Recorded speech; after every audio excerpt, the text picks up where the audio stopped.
This is the debut segment in honor of the living legend, the Great Paul Mooney, aptly named the Nigga Wake Up Call. The first inductee into this Hall of Shame is none other than our brother, Steve Harvey. Comedian and Oscar-winning actress Monique was recently a guest on his show, and someone must have let this monkey out of his cage.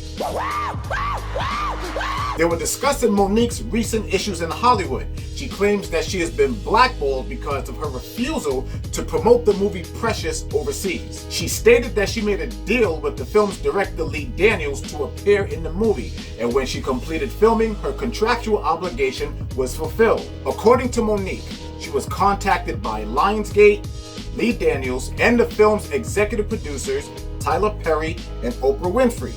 They wanted her to promote the movie internationally for free, and she told them no, because she wanted to spend time with her family. Following the rejection, she was labeled as being difficult to work with and being a troublemaker.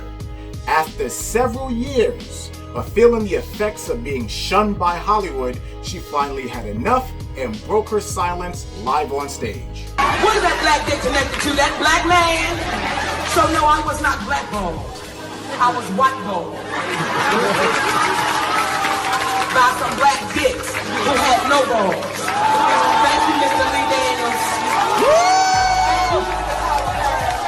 Thank you, Miss Oprah Winfrey. No, baby, I wasn't blackballed. I was fucked up by some niggas who had no balls. And see, I know they like to say, Monique, you talk too motherfucking much. It would kill me not to say the real shit. It would kill me not to say the real shit. You are not paying me equally. You are not treating me fairly. So y'all can suck my dick if I had one. It was at this point where Steve Harvey begins to chastise her and the cooning begins. But you done just said this to these three people. And these three people, yes, not because they're powerful, but because of who they've come. And what happens is, I told you, we can't cure darkness with more darkness. What we can do is cure it with comedy. And what I'm not gonna do, Steve, I'm never ever gonna waver from my comedy show on that stage. That's my gift, and that's my freedom. And what happens is, when you allow people to start taking your freedom and your gift and making it become what makes them comfortable, we then lose. When you called me with the morning show on the phone, I said to you, Steve, my family is suffering behind this. And y'all know I did nothing wrong. Y'all know my husband did nothing wrong. But none of y'all in real time, was strong enough to go publicly and say, we can't throw our sister under the bus. Because Mo, listen to me. We fighting two wars here. What war?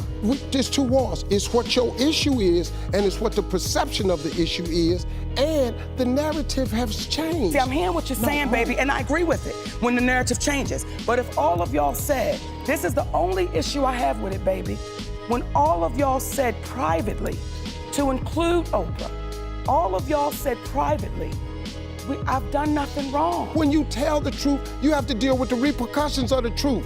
We black out here. We can't come out here and do it any kind of way we want to. Listen to me. Your husband can't be the Sydney that he really is out here. Let me tell you something. That flexing, we gotta flex a different way. We out here in a game. This the money game. This ain't the black man's game. This ain't the white man's game. This is the money game. But we in the money game. And you cannot sacrifice yourself. The best thing you can do for poor people is not be one of them. You cannot help them. We're in the money game, but let me tell you what the game is before the money game. Before the money game, it's called the integrity game. And we've lost the integrity worrying about the money. But Mo, and wait a minute. If I crumble, my children crumble, my grandchildren crumble. I cannot, for the sake of my integrity, stand up here and let everybody that's counting on me crumble so I can make a statement. There are ways to win the war in a different way. This is the face of absolute disappointment. She now realizes that Steve Harvey is nothing more than an industry slave trying to convince her that there's a certain way that you have to act in the big house / Hollywood. Now, I want you to watch Monique's reaction to Steve's statement. We black out here.